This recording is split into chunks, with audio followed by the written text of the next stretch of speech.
எனவே அன்பர்களே, இன்னைக்கு கவலையினுடைய உச்சகட்டத்திலே மனிதர்கள் வாழ்வதை பார்க்கிறோம். WHO என்று சொல்லக்கூடிய வேர்ல்டு ஹெல்த் ஆர்கனைசேஷன் அது சொல்லுகிறது, உலகத்தில் எது பெரிய நோயாக எது இருக்கிறது, இதய சம்பந்தப்பட்ட நோயா அல்லது புற்றுநோயா அல்லது வேற ஏதாவது ஸ்ட்ரோக் மாதிரி உண்டான விஷயமா? கிடையாது. ஸ்ட்ரெஸ் தான் பெரிய நோய், கவலை தான் பெரிய நோய். கவலை தான் எல்லா நோய்களுக்கும் மூலதனம் என்று சொல்லுகிறது. சிறுவர்களிலிருந்து பெரியவர்கள் வரை கவலையினால் பாதிக்கப்படுவதை பார்க்கிறோம். அப்படிப்பட்ட கவலையில் இருக்கக்கூடியவர்களுக்கு மாணவி ஸல்லல்லாஹு அலைஹி வஸல்லம் எந்த மாதிரியான போதனைகளை தந்திருக்கிறார்கள் என்பதை நாம் கவனிக்க வேண்டும். எனவே கவலை ஒரு மனிதனுக்கு உச்சகட்டமாக கூட கூட நல்ல நிலையில் இருப்பவரும் கூட சில நேரங்களிலே கொஞ்சம் தடுமாறி விடுகிறார் இல்லையா? பெரும் பெரும் பிரபலங்கள், பெரிய பெரிய துறை சார்ந்த வல்லுநர்கள், பெரிய பட்டதாரிகள், அவர்கள் கூட கடைசியிலே தனக்கு ஏற்படக்கூடிய இறுக்கத்தினாலே தன் வாழ்க்கையே முடிக்கக்கூடிய எல்லைக்கு போய் நிற்கிறார்கள்.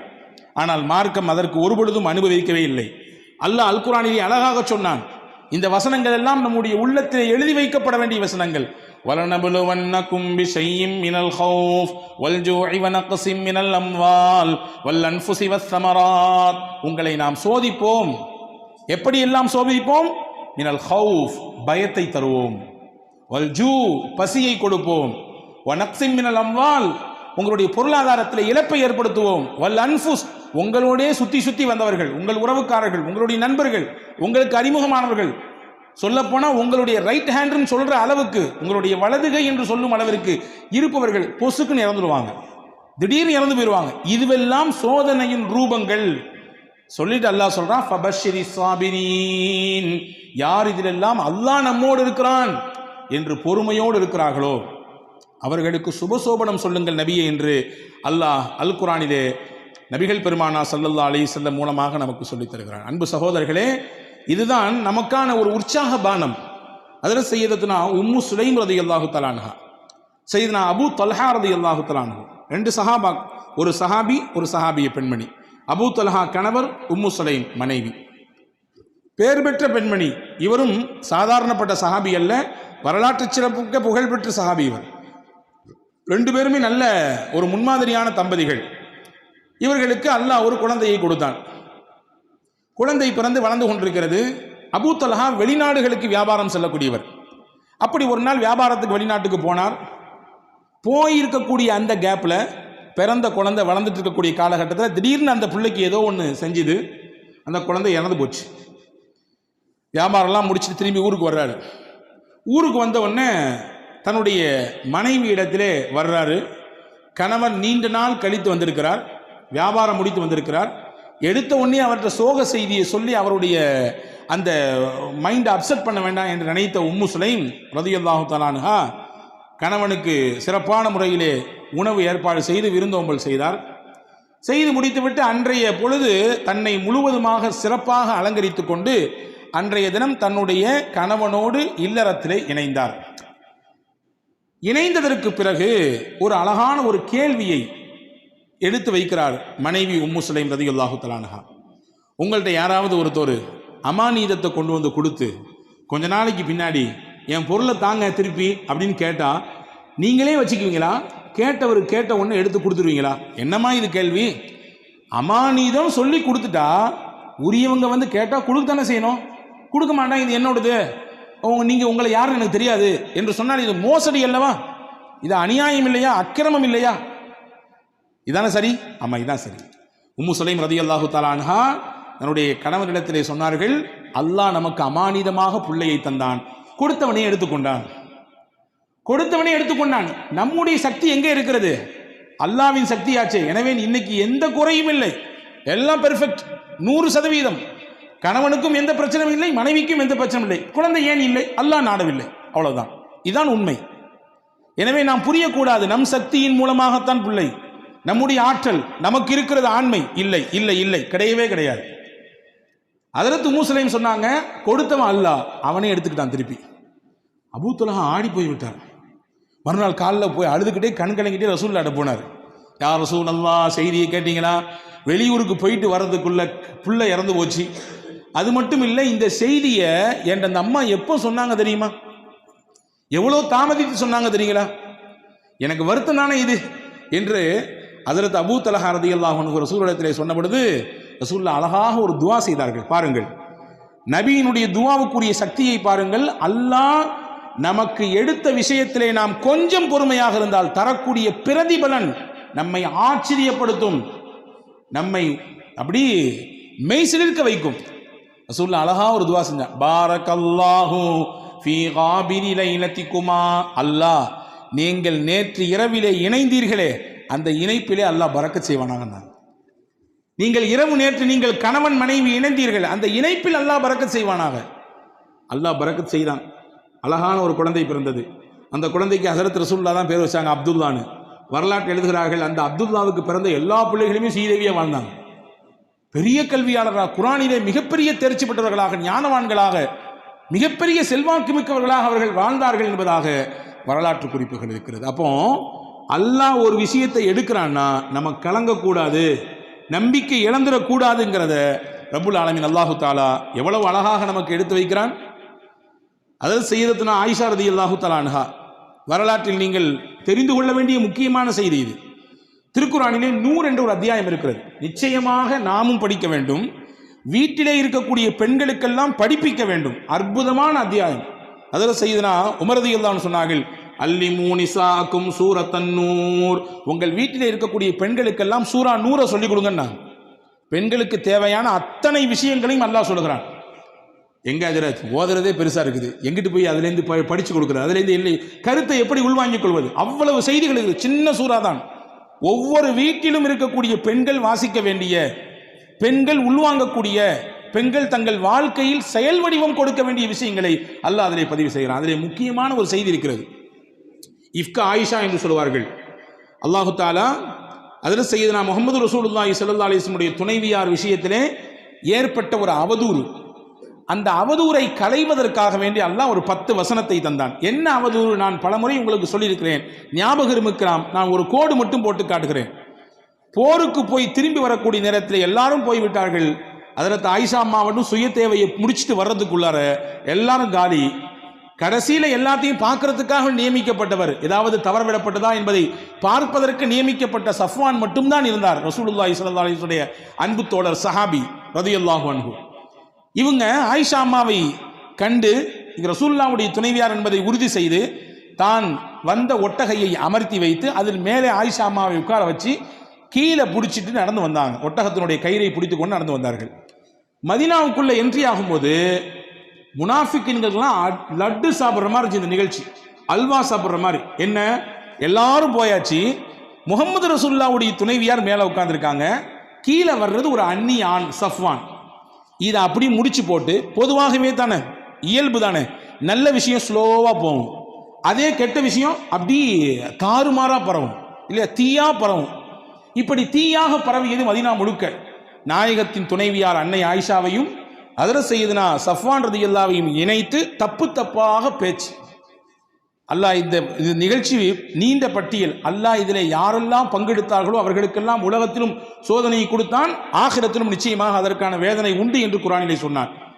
இந்த நிகழ்ச்சிக்கு அல்லாஹ் பாடம் சொன்னான். அல்லாஹ் பாடம் சொன்னான், இது இல்லை, ஆயிஷா அம்மா மீது எந்த குற்றமும் கிடையாது, அவங்க பத்தினி, 10 மாத்து தங்கம், அவர்கள் ஒரு தூசு கூட அவர்கள் மீது படவில்லை, அவ்வளவு தூய்மையானவங்க. ஏன்னா தூய்மையானவர்களாக இருப்பதினாலே தான் நாயகத்திற்கு அல்லாஹ் துணைவியாக தேர்வு செய்தான், நாயகத்திற்கு மனைவியாக அல்லாஹ் தேர்வு செய்தான். அல்லாஹ்வால் தேர்வு செய்யப்பட்ட முடிவு அது.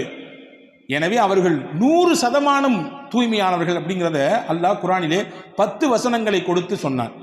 இதுல என்ன செய்தினா, இந்த வசனங்களை துவங்கும் போது அல்லாஹ் துவங்குறான் பாருங்க. இன்னல்லதீன ஜாஊ பில் இஃப்கி உஸ்பத்தும் மின்கும் லா தஹ்ஸபூஹு ஷர்ரல் லக்கும் பல் ஹுவ கைருல் லக்கும். நபியே, அவதூறாக உங்கள் துணைவியாரின் மீது இட்டுக்கட்டி தேவையில்லாத பழிகளை சுமத்தி கொண்டு சில மக்கள் இந்த தெருவிலே ஊரிலே நடமாடி கொண்டிருக்கிறார்கள். லா தஹ்ஸபூஹு ஷர்ரல் லக்கும், இதை தீங்கு கெடுதி என்று நீங்க நினைக்காதீங்க. பல் ஹுவ கைருல் லக்கும், இது நன்மைன்றான், இது நல்லதுன்றான். எப்படிங்க நன்மை?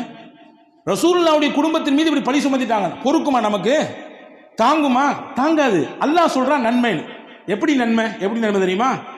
நாயகம் இருக்கும் காலத்திலேயே இந்த நிகழ்ச்சி நடந்தது. எனவே அல்லாஹ் அருள் வசனங்கள் இறக்கி உண்மைப்படுத்திட்டான். தூய்மைப்படுத்திட்டான், எந்த பிரச்சனையும் கிடையாது, 100% ரொம்ப தூய்மையானவர்கள் இப்படிங்கிறத அல்லாஹ் குர்ஆனின் மூலமாக நிரூபித்தான்.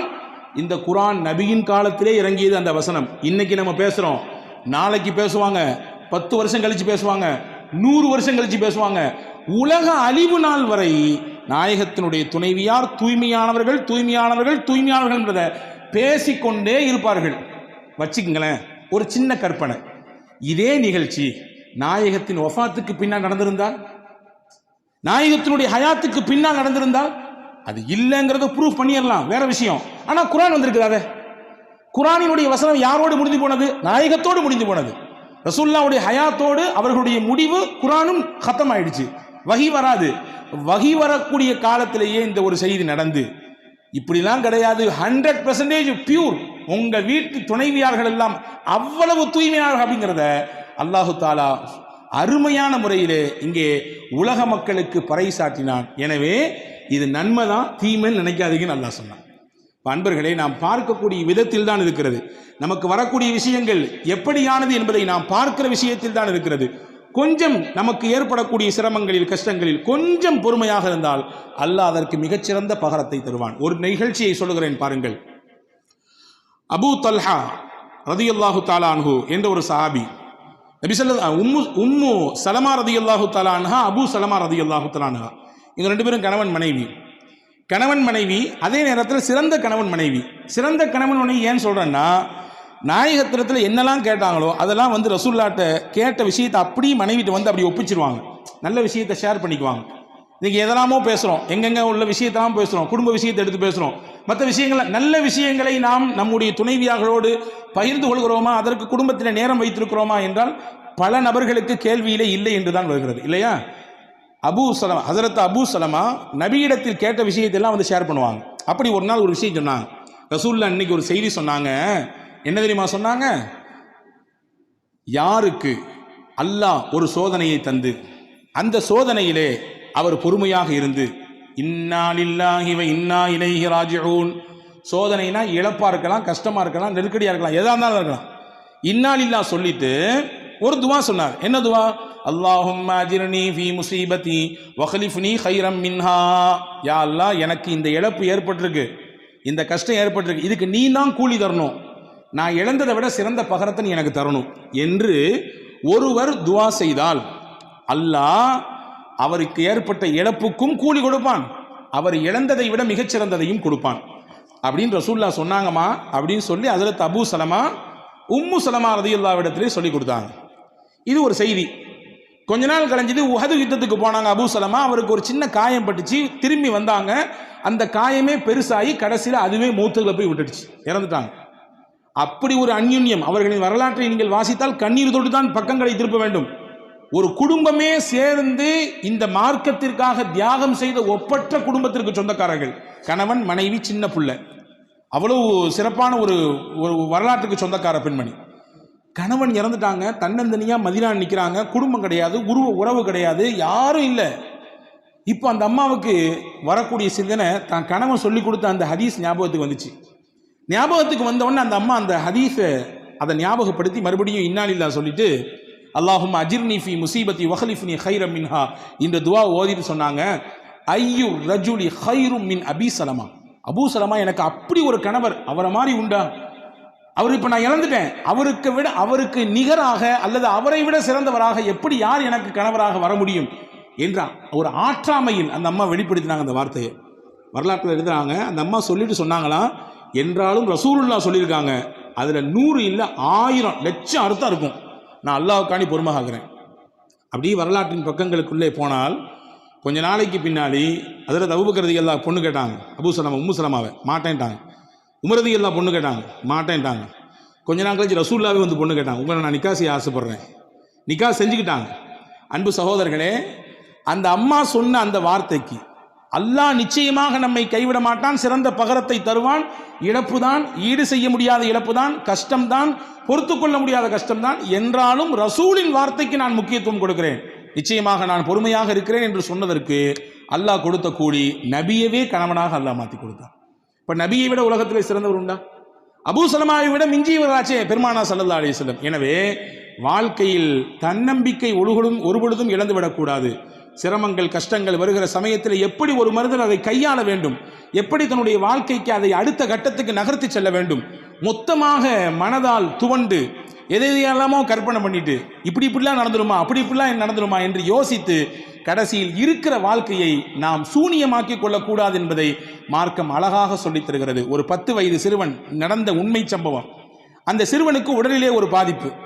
தாய் அழைத்து கொண்டு போகிறார். மருத்துவரிடத்தில் போய் எல்லாம் விசாரிச்சா கடைசியில் மருத்துவர் சொல்லியிருக்காங்க, புள்ள புற்றுநோயால் பாதிக்கப்பட்டிருக்காரு. அந்த அம்மாவால் தாங்க முடியல. எப்படி தாங்க முடியும்? 10 வயசு குழந்தைக்கு இப்படி ஒரு பிரச்சனைன்னா. பையன் வெளியே வந்தவனை கேட்டான், என்னம்மா எனக்கு பிரச்சனைன்னு. அம்மா சொல்லிச்சு, ஒன்றும் இல்லைடா தம்பி, உன் உடம்புல கொஞ்சம் பூச்சி இருக்காம்மா, வேற ஒன்றும் இல்லை அப்படின்னு சொல்லிச்சு.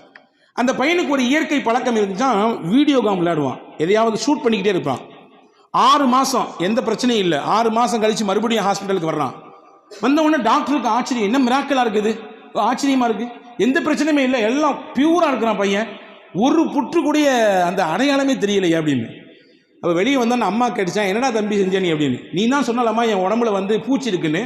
நான் வீடியோ கேம் விளாடும் போதெல்லாம் ஷூட்டிங் பண்ணுவேன், ஷூட்டிங் பண்ணும்போது நினச்சிக்குவேன், அந்த என் உடம்புல இருக்கக்கூடிய அந்த பூச்சியை நான் சுடுறேன், அந்த பூச்சியை நான் சுடுறேன் என்று ஒவ்வொன்றாக நினைத்து சுட்டேன் என்று அந்த பையன் சொன்ன பொழுது தாய் உணர்ந்ததாம், எவ்வளவு பெரிய ஒரு வார்த்தை, ஒரு நம்பிக்கை அவனுடைய உடம்பிலே மிகப்பெரிய மாற்றத்தை தந்திருக்கிறது என்று. எனவே அல்லாஹ் இருக்கிறான், எந்த கட்டம் வந்தாலும், எந்த சிரமங்கள் வந்தாலும், எவ்வளவு பெரிய நெருக்கடிகள் கவலைகள் வந்தாலும் அவன் இருக்கிறான் நம்மோடு என்ற எண்ணத்தோடு வாழ்க்கையில் நாம் பயணித்தால் எவ்வளவு பெரிய விஷயங்களையும் எதிர்கொள்ளக்கூடிய சக்தியையும் ஆற்றலையும் வல்ல அல்லாஹ் நமக்கு தருவான் என்பதை தான் மேலே கூறிய நிகழ்ச்சிகளும்